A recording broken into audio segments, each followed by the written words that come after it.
아멘. 예, 오늘 3월의 첫날 또 주일 맞이하여서 이렇게 함께 예배하는 우리 성산의 모든 가족들에게 3월 한 달도 승리하시는 은혜가 있기를 축복합니다. 우리 서로가 이렇게 인사하십시다. 여러분, 당신은 3월을 승리하셨습니다. 이렇게 인사합시다. 그래요. 지난 우리가 사도행전 17장에서 보았던 이야기들은 이제 2차 전도 여행 가운데 바울이 유럽으로 건너가서 빌립보에서 출발을 해서 이제 동쪽으로 이제 데살로니가, 그다음에 베레아, 아덴, 아테네까지의 이 사역의 이야기들을 봤는데, 오늘 우리 18장에서는 이제 아덴을 떠난 이 바울이 어디로요? 고린도에 도착해서 복음을 전하는 이야기입니다. 우리 1절 말씀 읽을까요? 그 후에 바울이 아덴을 떠나 고린도에 이르렀다 그랬습니다. 고린도, 사실 우리는 이제 성경을 알고 있으니까 고린도라는 이름이 낯설지 않을 수 있는데, 이 고린도 성경을 모르는 사람들도 이 고린도 하면 떠오르는 게 하나 있어요. 고린도. 옛날에 그 꽃보다 할배 혹시 아세요? 모르시죠? 모르실 거예요. 왜냐하면 우리 성도들은 오직 말씀과 기도밖에 없기 때문에 절대로 TV 같은 거, 드라마 같은 거 안 보시지요? 봐도 괜찮아요. 옛날에 그 꽃보다 할배 그리스 편에서 고린도를 방문했어요. 고린도 운하가 등장을 했었죠. 우리 사진을 보여주시면 이 고린도 운하, 이게 현재 고린도 운하예요. 저기가 이제 고린도만을 통과하는 고린도 운하인데, 이걸 우리가 한번 생각을 해봐야 됩니다. 이 고린도 운하는 이 바울의 시대에는 운하가 있었을까요, 없었을까요? 없었어요. 고린도 운하가 없었고, 이 고린도 운하는 후대에 18세기, 19세기 최근에 얼마 전에 저 고린도 운하가 저렇게 바닷길로, 뱃길로 뚫렸는데, 근데 재밌는 사실은 지금은 이제 이게 고린도 운하가 뚫려가지고 저기로 배가 지나가거든요. 이게 넓지는 않아요. 배 한 폭, 큰 배 이제 하나 들어갈 정도로 이제 가는 그런 운하인데, 재밌는 사실은 저 길로 바울의 시대에 배가 지나갔어요. 어디로? 육지로. 상상이 가시나요? 네. 이게 이제 고린도라는 지역의 특징을 보여주는 단적인 예인데, 지도를 보여주시죠. 저기가 고린도입니다. 빨간 지점이. 그 밑에 있는 묵직하게 있는 저 덩어리가 펠로폰네소스라고 하는 반도예요. 근데 만약에 그 고린도 운하, 저 길로 배가 지나가지 않으면 배가 한참 밑으로 수백 킬로를 돌아가야 돼요. 근데 고린도를 저게 배가 통과하면 길도 짧고 안전합니다. 제가 몇 년 전에 저 고린도 쪽에서 배를 타고 이탈리아를 간 적이 있습니다. 여러분들, 바울이 포로로 잡혀서 배를 타고 로마로 가다가 뭘 만나요? 폭풍을 만나죠. 풍랑을 만나죠. 그 풍랑 이름이 유라굴로라고 하는 풍랑인데, 제가 탔던 배가, 일행들하고 탔던 배가 차를 실는 배입니다. 큰 배입니다. 그러니까 그런 배 있잖아요. 그런데요, 그 하룻밤을 가는데 죽는 줄 알았습니다. 분명히 갈 때는 잔잔했어요. 그런데 시간이 지나면서 이 배가 요동을 치는데 밤새 구역질하고 죽는 줄 알았습니다. 제가 그때 어떤 걸 깨달았냐면, 이 바울의 유라굴로가 이런 거였겠구나. 저쪽 바다의 특징이요, 이렇게 잔잔하다가 갑자기 폭풍이 불면 언제 폭풍이 불지 모르는 그런 형태였대요. 그러니까 여기를 돌아가면 길도 멀거니와 위험한 거예요. 근데 저 고린도만을 통과하면 양쪽으로 육지가 있으니까 안전하기도 하고 짧기도 한 거죠. 근데 놀라운 사실은 이 당시 여기로 고린도 운하가 뚫리지 않았음에도 불구하고 배가 육지로 갔어요. 수많은 노예들을 동원해서요, 지금도 고린도에 가면 그 흔적이 남아 있어요. 이렇게 배로 그들만의 어떤 노하우를 가지고 배를 옮겼단 말이에요. 근데 이게 결정적으로 이 배를 옮기는 그러한 모든 주도권, 무역의 항로의 주도권이 고린도에 있었어요? 고린도 사람들에게 있었어요? 그러면 이 사업을 통해서 고린도는 어떤 혜택을 누렸을까요? 뭐니 해도 어마어마한 부가 거기에 남는 거예요. 이 사업권을 가지고 있는 고린도는요, 저 배를 옮김으로써, 육지로 옮김으로써, 근데 육지로 옮기는데 사람들이 누구를 써? 지금처럼 막 이렇게 돈을 주고 사람 사서 쓰는 게 아니라 그 시대에는 수많은 노예를 썼어. 노예를 썼으니까 품삯이 들어가 안 들어가? 또 안 들어가는 거예요. 그러니까 그 어마어마한 부가 이 고린도를 부유하게 만들었어요. 여러분, 사람이 말이죠, 등 따시고 배부르면 선한 일을 생각하죠. 등 따시고 배부르고 통장에 돈이 좀 수백만 원, 수천만 원 있으면 내가 거룩한 일을 하리라, 좋은 일을 하리라, 선한 일을 하리라 그러죠? 왜 대답을 못해? 십중팔구는 엄한 생각을 해. 돈이 쌓이고 항구예요. 무역의 중심지예요. 수많은 사람들이 몰려요. 그러면 거기에 필연적으로 뭐가 따라왔을까요? 도덕적인 타락이 이 고린도를 병들게 하는 거예요. 이런 어마어마한 부의 축적과 함께 따라온 것이 극단적인 이 도덕적인 타락이에요. 무역의 중심지이고 또 많은 수많은 이 인구가 75만이었어요. 뭐 놀라지 않죠? 75만 어마어마한 도시입니다. 큰 도시입니다. 그런데 그 도시 전체가 무엇으로 들끓어? 소돔과 고모라와 같은 도시가 되어버립니다. 고린도에 가면 재미있는데, 고린도에 우리가 한번 꼭 갔으면 좋겠어요. 늘 저는 소망이야. 우리 교인들하고 같이 갔으면 좋겠어. 근데 아멘만 하지 가질 않잖아 지금. 정말 이게 농담이 아니고요. 가보면 지금 여러분 사진을 보시잖아요. 저는 지금 보고 왔잖아요. 느낌은 하늘과 땅 차이예요. 저기 보이는 저 신전이 아폴로 신전이에요. 부서진 게 저게야. 아폴로 신전 뒤쪽으로 보이는 게 뭐예요? 저게 아크로 고린도예요. 여러분, 우리나라 아파트 중에 가장 비싸다고 하는, 좋다고 하는 서초구에 있는, 강남 서초구에 있는 아파트 이름이 뭐예요? 아크로 비스타. 누가 살지 거기? 누가 살죠, 그죠? 아크로란 말이 뭐냐? 아크로는 말이 최고 높다, 정상이란 뜻이에요. 그러니까 아크로 비스타, 비스타는 전망. 한국에서 가장 전망이 좋은 가장 높은 아파트가 아크로 비스타예요. 그게 아크로란 말은 높다는 뜻이에요. 그 고린도 뒤쪽에 있는 저 아크로, 저게 아크로 고린도예요. 고린도에서 가장 높은 정상 산이란 얘기인데, 저기에 지금 2000년 전에 뭐가 있었냐면은 그 미의 여신이라고 하는 아프로디테 신전이 있었습니다. 지금도 가면 흔적은 남아 있어요. 신전 흔적이 남아 있는데 그 아크로 저 고린도 저 산 정상에 있는 아프로디테 신전에는 사제가 매일 1000명이 그 사제가 거기서 늘 있었어요. 상주했어요. 1000명의 그 사제가. 근데 거기에 있는 사제가 누구였을까요? 남자였을까요? 여자였을까요? 여자였어요. 1000명의 사제는 여자 사제였어요. 그리고 그들은 이렇게 불렸어요. 히에로들리, 공식적인 신성한 창녀였어요. 그럼 거기 가서 나 저 아프로디테 신전에 가서 예배하고 올게. 그럼 뭐 한다는 얘기예요? 상상에 맡길게요. 그대로예요. 예배라는 게 뭐예요? 1000명입니다. 1000명. 1000명이 있었다는 얘기는 얼마나 많은 사람들이 거기를 들끓었을 것이란 얘기죠.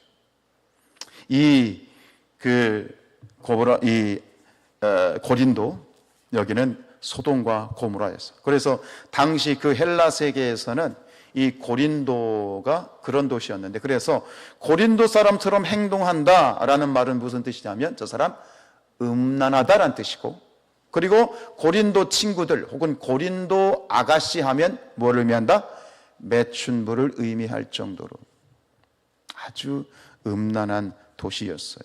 제가 가가지고 그 고린도에 가가지고 이렇게 많은 유적들이 많이 남아 있거든요. 제가 참 재미있는 걸 하나를 봤는데, 데베시가 아니라 말은 안 할게요. 네? 정말 대단한 도시였어요. 그런데 그 도시에 사도 바울은 얼마를 머물면서 복음을 전하냐면 11절에 보면 1년 6개월을 머물면서 18개월 동안 머물면서 그 고린도에서 전도하고 그리고 고린도에 교회를 세우고 복음을 증거하지요.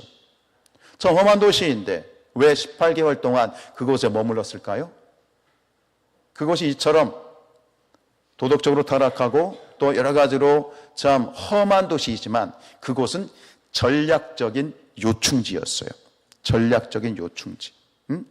여러분, 바울은 이 전략적인 요충지로서 고린도를 선택했고 그 도시의 무역의 중심지이고 수많은 사람들이 상주하고 왔다 갔다 한다라고 하는 여러 가지의 특징을 이용해서 바울의 목적은 오직 한 가지예요. 18개월 동안 머물면서 그 바울이 그곳에 머물렀던 목적은 한 가지예요. 뭘 위해서? 뭘 위해서? 복음을 전하기 위해서. 복음의 확장을 도모하기 위해서입니다. 여러분, 복음을 전한다는 것은 녹록한 일이 아닙니다. 복음을 전한다는 것은요, 영적 전쟁입니다. 우리가 단순히 전도지 한 장 돌리고요, 예수 믿으라고 한마디 하는 것, 여러분 믿음이 없으면은요, 성령이 도와주지 않으면 전도지 한 장 못 돌립니다. 예수님 믿으라는 말이 한마디 입 밖에 내지 못합니다. 그런가요? 안 그런가요? 해보신 분들은 알아요. 전에 제가 부평에 있을 때 전도 세미나를 합니다. 전국에서 오는데 재미난 사실은 목사님들, 사모님들이 이거 가지고 전철에 가서 전도하라고 하고 이걸 길거리 가서 전도하라고 하잖아요. 엄청 두려워하십니다. 안 해본 거예요. 안 해본 거예요. 여러분, 전도는요, 영적 전쟁이에요. 그러면 이 전쟁에서 승리해야 돼요? 패배해야 돼요? 승리해야 되죠. 승리하기 위해서는 뭐가 필요해요? 전략과 전술이 필요하죠. 그래서 삼척동자도 아는 그러한 손자병법이 있지요. 뭐죠? 지피지기면 백전불태라는 말이에요. 불태. 오리지널은 이거예요. 지피지기면 백전불태. 너를 알고 나를 알면 100번 싸워도 위태롭지 않다. 이게 말이 이제 바뀌어가지고 지피지기면 백전백승이고 지피지기면 백전불패다. 뭐 이런 말이 됐지만 오리지널은 이거예요. 지피지기면 백전불태. 여러분, 우리가 영적 전쟁인 이 영혼을 구하는 일에 승리하기 위해서는, 이 전쟁에서 승리하기 위해서는, 전투에서 승리하기 위해서는 전략과 전술이 필요해요. 내가 복음을 증거하고 누군가를 전도하겠다는 마음이 없다면 지금 제 얘기가 귓등으로도 안 들리겠죠. 그러나 영혼을 구원하겠다라는 마음이 있으시다면, 누군가를 전도하고 싶다라고 하는 그런 마음의 구령의 열정이 있다면 이 시간 여러분들의 눈이 열려지고 귀가 열려지고 심령이 열려질 줄로 믿습니다. 이 전략과 전술이 뭐냐? 영혼 구원을 위한 전략과 전술이 뭐냐? 저는 이것이 예수님이 말씀하셨던 말씀이 있어요. 뱀같이 지혜가 필요하다는 거죠. 이걸 신천지와 같은 이단들은 뭐라고 얘기합니까? 모략이라고 얘기합니다. 모략.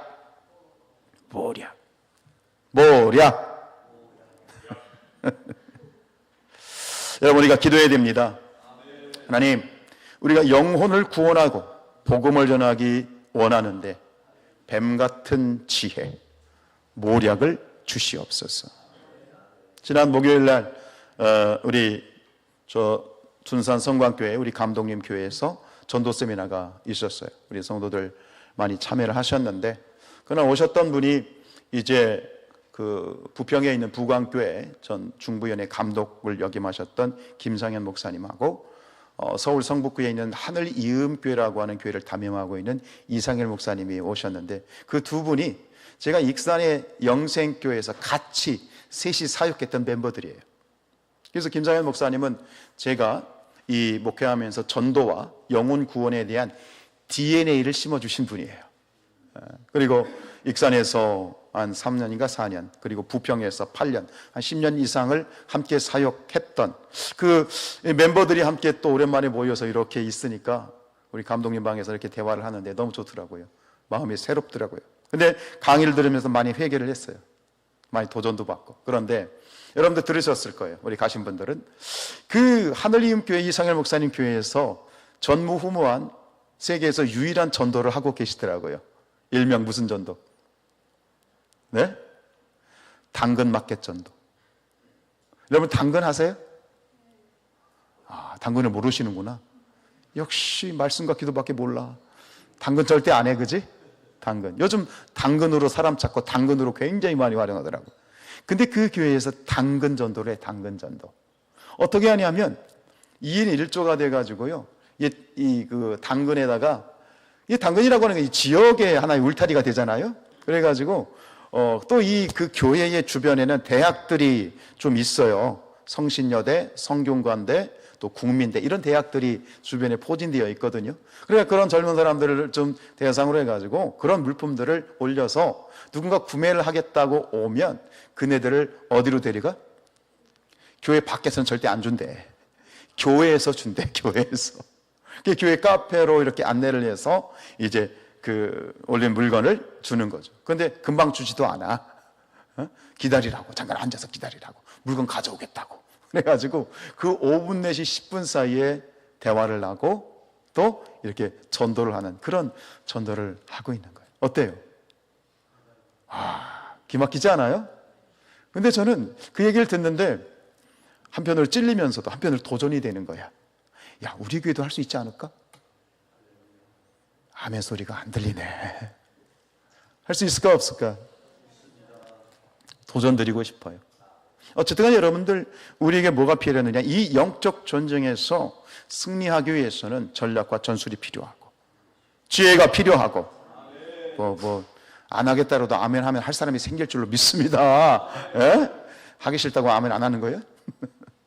이런 지혜가 뱀 같은 지혜를 주시옵소서. 예, 필요한 것 같아요. 여러분, 이런 걸 누가 기가 막히게 잘하는 줄 아세요, 요새? 이런 기가 막힌 일들을, 아이들을 누가 정말 열심히 고안해내고 써먹는지 아시죠? 누가요? 이단들이요. 신천지가 기가 막힙니다. 여러분, 도전 받으시길 축복합니다. 도전 받으시길 축복합니다. 우리 2절 말씀 읽지요?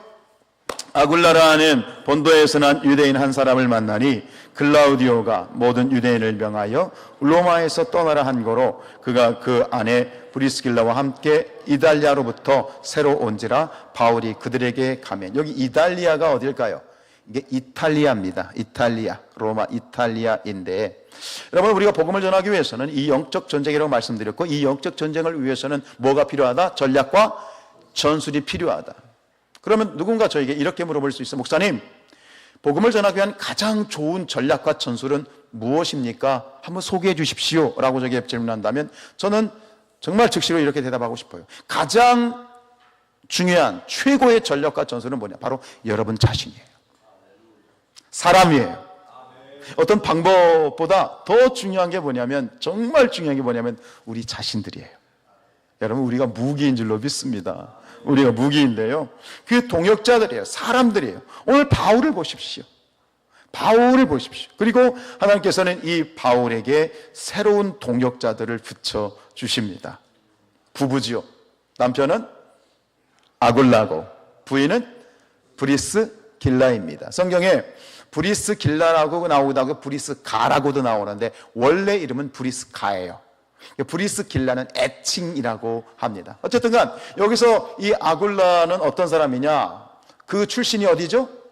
본도, 소아시아, 지금 튀르키예에 있는 본도 출생에서 난 유대인, 즉 디아스포라 유대인입니다. 그런데 이 아굴라 부부를 바울이 어떻게 만나게 됐느냐? 고린도에서 어떻게 만나게 된 계기가 뭐예요? 아굴라의 부부와 바울의 무엇가 같았어? 생업이 같았어. 생업이. 3절 읽어볼까요? 생업이 같음으로 함께 일을 하니 그 생업은 천막을 만드는 것이었어요. 여러분, 예수님의 본캐가 뭔지 아시죠? 예수님이 복음을 증거하시고 공생애를 시작하시기 전에 예수님이 30살이 되기까지 하셨던 직업이 있었죠. 예수님 직업이 뭐예요? 목수셨어요. 예수님 본캐는 목수셨어요. 근데 바울도 마찬가지. 우리는 바울은 그냥 전도자로 알고 있지만 이 바울에게도 직업이 있었는데 그게 뭐였다는 거예요? 텐트 메이커. 텐트를 만들고 텐트는 또 가죽을 다루는, 그러니까 텐트와 가죽의 기술자였고 아굴라도 마찬가지였다라고 하는 거죠.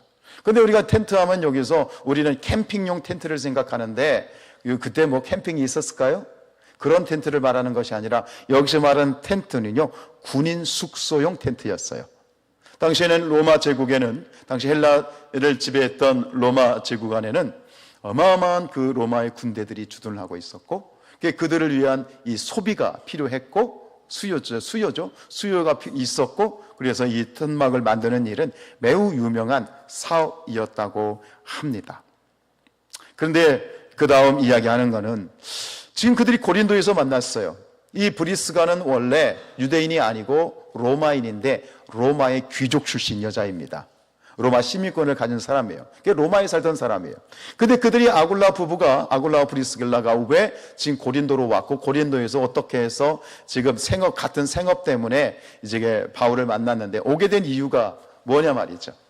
그걸 소개합니다. 다시 2절로 넘어가면 시작. 글라우디오가 모든 유대인을 명하여 로마에서 떠나라는 거죠. 여러분, 성경을요 좀 재미있게 우리가 이해를 하시려면 그 배경과 역사를 아시면 재밌어요.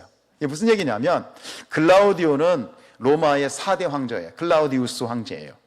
이 글라우디우스 황제가 통치를 하는데 이 로마에서 유대인들이 자꾸 문제를 일으키는 거예요. 그때 이 크레스투스라고 하는 어떤 이 선동가의 영향을 받아서 끊임없이 폭동이 일어나니까 안 되겠다. 그래가지고 이 어명을 내린 거죠. 로마에서 유대인들은 뭐해라? 다 나가라. 그래가지고 AD 49년에 로마에서 모든 유대인들이 추방을 당했어. 그런데 이제 아굴라가 추방을 당하는데 남편 가니까 이 로마 시민이긴 하지만 브리스길라도 같이 떠나서 고린도에 왔다. 고린도에서 자기들이 생업인 이 텐트 직업을 하는데 마침 바울도 텐트 만드는 사람이라 거기서 만나서 이제 역사적인 만남을 갖게 된 거죠.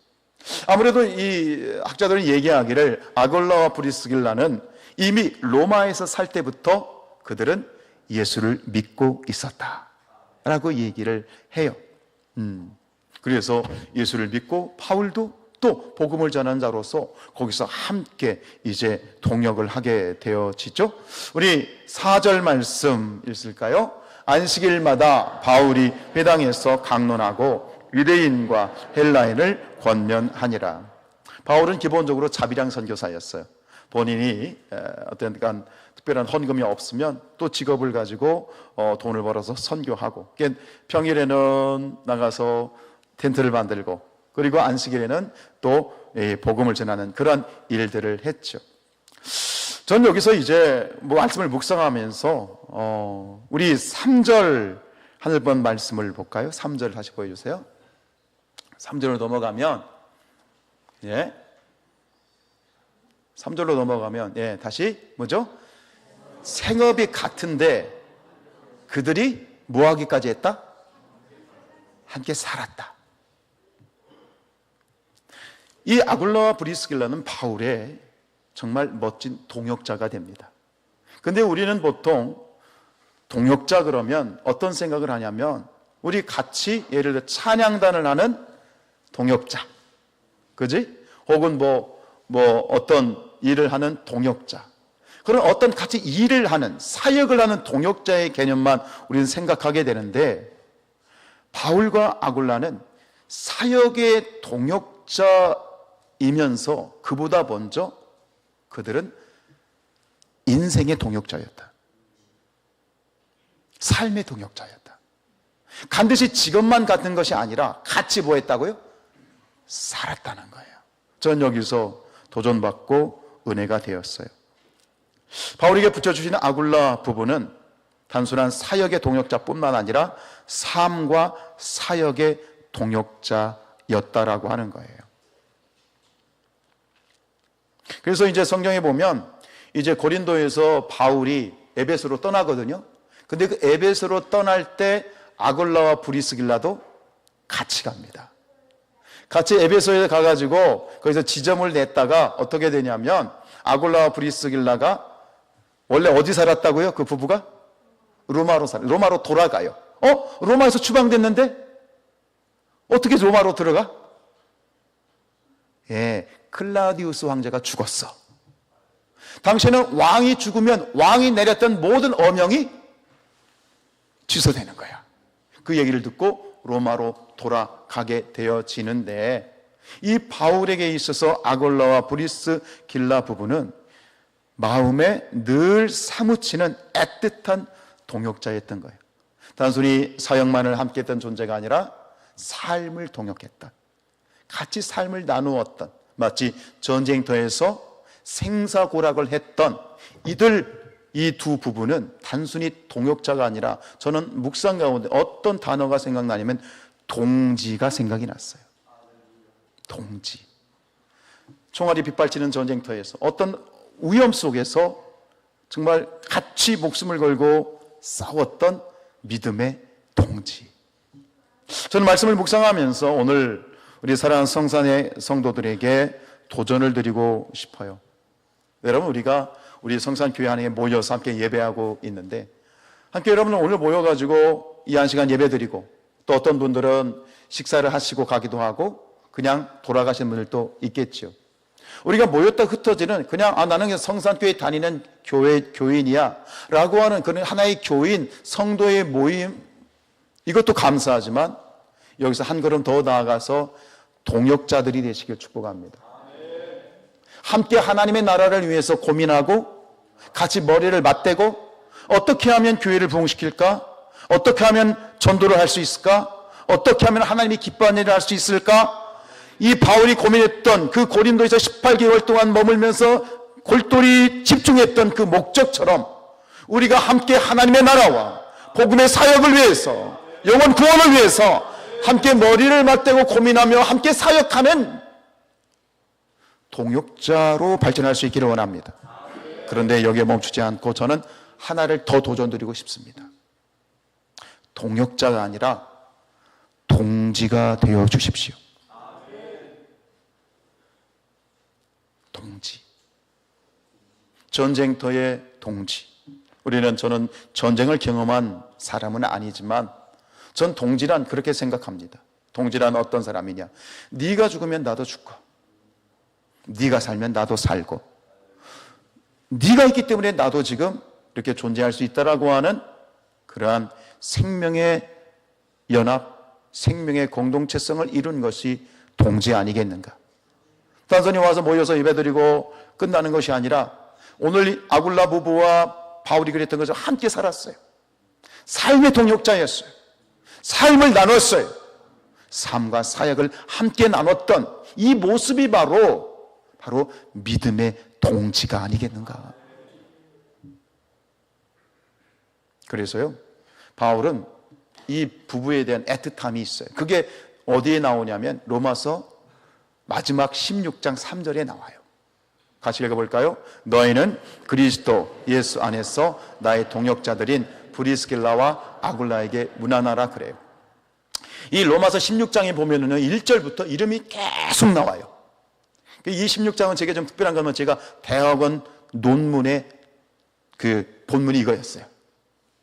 이건 굉장히 제게 또 특별한 분인데, 앞에 1절에 베베라고 하는 사역자 이름을 빼고는 바울의 동역자들, 수많은 수십 명의 동역자들 중에 가장 먼저 누구의 이름이 나와? 아굴라와 브리스가 이름이 나오는 거예요. 그러니 무슨 얘기예요? 늘 바울의 마음속에 누가 사무쳐 있는 거예요? 아굴라와 브리스길라 부부가 마음에 애틋하게 남아있는 것이죠. 이런 우리 믿음의 사역의 동지들이 되어 주십시오. 제가 전에 우리 전도 세미나 갔을 때, 우리 가신 분들 기억하겠지만, 갑자기 김상현 우리 목사님이 이렇게 강의를 하시다가 갑자기 제 얘기를 언뜻 하셨어요. 교회학교 얘기를 하시면서, 지금 교회학교가 500명 정도밖에 안 모인다. 몇 명? 500명 정도밖에 안 모인다. 500명밖에 안 모인다. 제가 알기로는 더 안 모여요. 지금 거의 바닥을 치고 있는 걸 아는데, 왜 그 얘기를 하셨냐면, 제가 거기서 8년, 10년을 이제 사역을 했는데, 제가 교회학교 담당 교육 목사를 하면서 제적이 아니고 출석입니다. 출석 1,300명이 나왔어요. 역시 우리 성산교회 교인들은 대단해. 1,300명은 까이커. 제적 말고요. 왜요? 출석 1,300명이 이제 나오는 그런 놀라운 부흥이 있었죠. 그래서 감독님 말씀하신 것처럼 똥구멍에 불이 붙은 것처럼 그렇게 치열하게 사역, 그때 제가 30대니까 30대에서 40대를 찍고 나왔으니까 정말 그렇게 사역을 했었어요. 열심히 하는 게 아니라 어떻게 했다고요? 열심히 했어요. 다시 한번, 열심히가 아니라 어떻게? 열심히 했어요. 그런데요, 생각해 보면 그 놀라운 부흥의 역사는요, 교육 목사가 아니야. 누가 그렇게 한 거예요? 교사들이야. 한 250명의 교사들이 정말 혼연일체가 되어서, 동지가 되어서 정말 헌신적으로 그렇게 덤볐어요. 그래가지고 그때 같이 했던 어떤 교사들은 지금 인도에 가서 사업을 하고 있고 막 흩어져 있는데, 가끔 어쩌다가 1년에 한두 번 올까 말까 어쩌다가 누군가 전화 와서 하는 말, 목사님, 그때가 좋았어요. 지금은 나이가 뭐 80이 되어 있는 분도 계시고 뭐 환갑이 훌쩍 넘은 분들도 계신데 그때가 좋았어요. 그때라는 게 뭘까요? 함께 믿음의 동지가 되어서, 동역의 동지가 되어서 물불 가리지 않고 나가서 복음을 전하고 부흥을 위해서 달려갔던 그때가 좋았어요. 여러분, 한 번 사는 인생, 그냥 등 따시고 배부르고 편안하게 사는 거, 그것도 감사한 일이지만 정말 우리가 하나님의 주신 이 삶과 생명과 달란트와 우리의 가진 것들을 가지고 정말 이 한 몸 불살라서 믿음의 동지들과 함께 그 하나님의 나라를 향해 달려가는 정말 그런 아름다운 이 믿음의 동지됨이, 그런 일들이 우리 가운데 있어졌으면 좋겠어요. 우리 뭐 성도님들 지금 나이가 70이 넘고 80이 넘으신 분들은 아이고 저는 못해요 그럴 수도 있겠지만, 우리 청년들에게 도전드리고 싶고, 그러나 나이와 상관없이 저는 성령께서 힘주시면 하실 수 있다고 생각하고, 우리 옆에 있는 분들에게 이렇게 축복합시다. 당신은 나의 동지요,